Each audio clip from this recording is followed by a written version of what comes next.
ทนครั้งน้ำไงก็ต้องมาเจียมกุดเบาเนี่ยผมเอาพี่ป่าเลยรอเจียจีพองสกายไปที่เจียมน่าคนโปรสกายไปนะจะได้จับปกខ្ញុំគ្រាន់តែបោកអ្នកភូមិភ្ញាក់ផ្អើលលេងតែប្រពកអ្នកភូមិភ្ញាក់ផ្អើលเหรอអ្នកភូមិអត់ភ្ញាក់ផ្អើលទេវើយអាអ្នកដែលភ្ញាក់ផ្អើលគឺពួកជាមវើយរត់ទៅងាកក្រៅคนโปรយើងរំរួចទេពកស្លាញ់កូន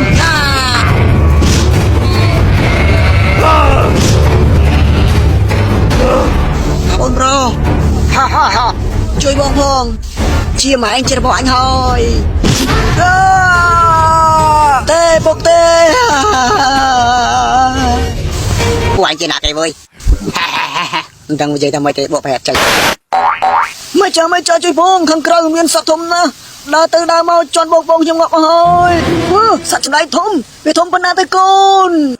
វាខ្លួនធំណាស់ម៉ែធំអញ្ចឹងមែនតែម៉ែចាវាធំជាងនេះទៀតហើយប៉ុណ្នេះធំនៅធំជាងនឹងទៀតតែម៉ែហេអំពីសក្សែឯងគិតតែឯងធំប៉ុណ្ណឹងឯងខ្លាំងមែនមកណែមកឯងម៉ែខ្លួនធំទៅហើយតែអាហ្នឹងមិនមែនអាសត្វធំដែលជន់បងខ្ញុំទេណាម៉ែអាមួយនោះចាំឲ្យធ្វើមើលអាកុយឡាកោវ៉ៃអាធំយ៉ាងណា